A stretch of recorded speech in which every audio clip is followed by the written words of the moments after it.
They thought I'd just pay the fine. HOA claimed my mailbox violated the rules, a rule they conveniently made up overnight. $500 or replace it. Karen Wallace, the power-hungry HOA president, had it out for me ever since I questioned her shady fees. She wanted me to fold. What she didn't know? I had a lawyer, a plan, and a way to make her regret it. By the time I was done, her little empire would crumble. Let's start from the beginning. Saturday morning started just like any other. I brewed myself a fresh cup of coffee, let my dog, Rusty, out to roam the backyard, and settled into my porch chair, enjoying the crisp morning air.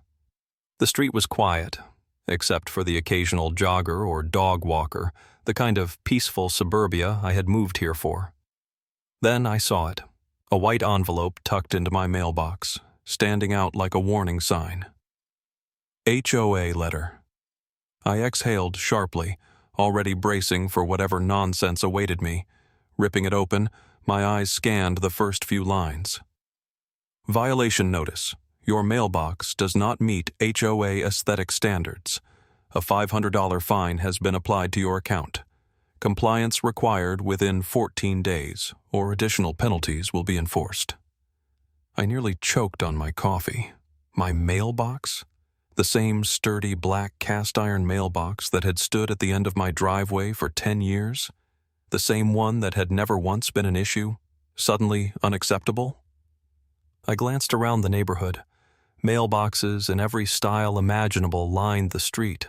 Wooden, plastic, metal, custom-painted, even one shaped like a lighthouse. Not a single one looked uniform. This wasn't about aesthetics. This was personal, and I knew exactly who was behind it. Enter Karen Wallace. Karen had been HOA president for the past 4 years, and in that time, she had waged war against anyone who dared to challenge her ridiculous authority. She ran the HOA like a dictatorship, enforcing rules that didn't exist, fining people she didn't like, and excusing her friends from violations. A few months back, I had publicly called her out in a meeting over an issue with neighborhood fees mysteriously increasing. That didn't sit well with her. And now, she was coming for me. I wasn't about to let it slide. First move, calling Karen. I pulled out my phone and dialed her number. It rang twice before she picked up. "Oh, John, I was just about to call you." Her voice dripped with artificial sweetness, the kind that made my teeth ache. "Karen, let's cut to the chase. What's this nonsense about my mailbox violating HOA rules?" A dramatic sigh. "John, we're just trying to keep the neighborhood looking its best. Your mailbox is a bit outdated, don't you think?" I clenched my jaw. "Outdated? It's cast iron. It's literally designed to last a lifetime." She giggled. "Rules change, John. We're updating community standards. Your mailbox doesn't fit." "Funny," I said, voice flat. "Because I read the HOA bylaws last night, and there's nothing about mailbox styles being regulated." Silence. Then she laughed, as if I were a child who just didn't understand how the world worked. "John, you can take it up with the board if you want, but I wouldn't waste your time.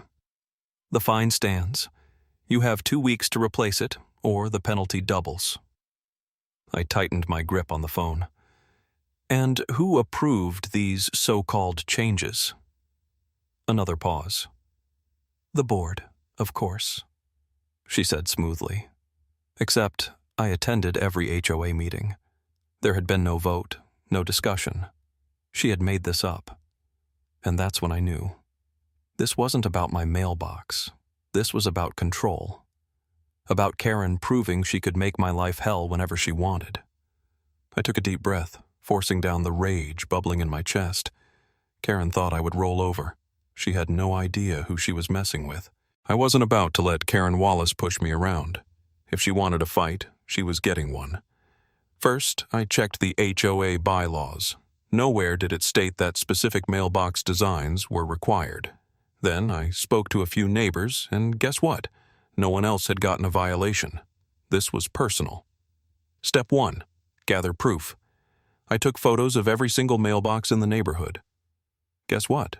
Karen's own mailbox didn't meet her so-called standards.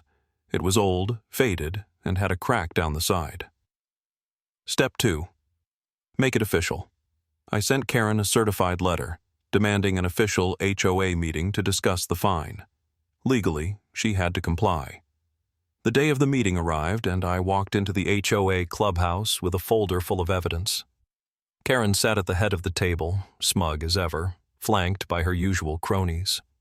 "John," she greeted, her voice dripping with fake concern. "I hope you're here to resolve this quickly." I set my folder on the table. "Oh, I am." I flipped open the first page, pictures of mailboxes across the neighborhood. "You fined me for a violation that doesn't exist in the HOA bylaws.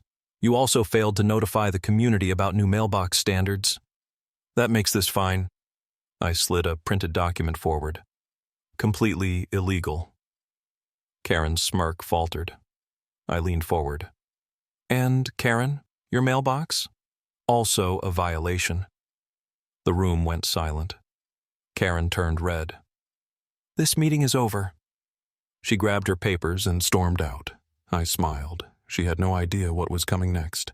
The next morning, I received another letter. Karen had doubled my fine to $1,000. That's when I called my lawyer.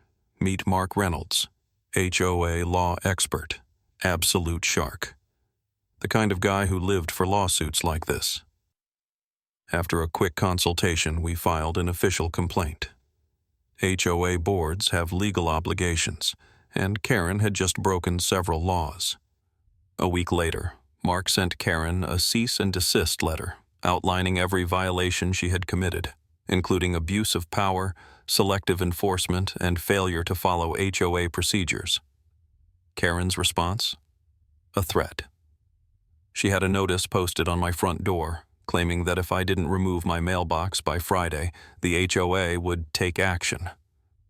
I laughed. She had no idea what was coming. Because Friday morning, I wasn't alone. I stood in my driveway, coffee in hand, watching as Karen pulled up in her SUV, 2 HOA board members in tow. She stepped out, smirking. "Are you finally going to comply?" And then, Mark walked out from my house, in a suit, holding a legal brief. Karen froze. Mark smiled. "Mrs. Wallace, I assume you've received my letter?" She swallowed hard. I don't see how this is any of your business." Mark stepped closer. "Oh, but it is. My client has been subjected to harassment, unlawful fines, and targeted enforcement. If your HOA does not revoke the fine and issue a written apology, we'll be filing a lawsuit first thing Monday morning." Karen's face went pale. Failure to comply could result in a class action lawsuit from other homeowners who've faced similar abuse. Mark folded his arms. "Would you like that?" The 2 board members stared at Karen, suddenly realizing they were in deep trouble. I could see it in her eyes. She had lost, and she knew it. By Monday morning, a new HOA letter was in my mailbox. "The fine has been revoked. No further action required." No apology, of course. Karen Wallace wasn't the apologizing type. But the damage was done. I wasn't done yet, though. I submitted a formal ethics complaint to the HOA board, highlighting Karen's abuse of power. I also encouraged other homeowners to report their own issues. The pressure worked. 2 months later, Karen resigned.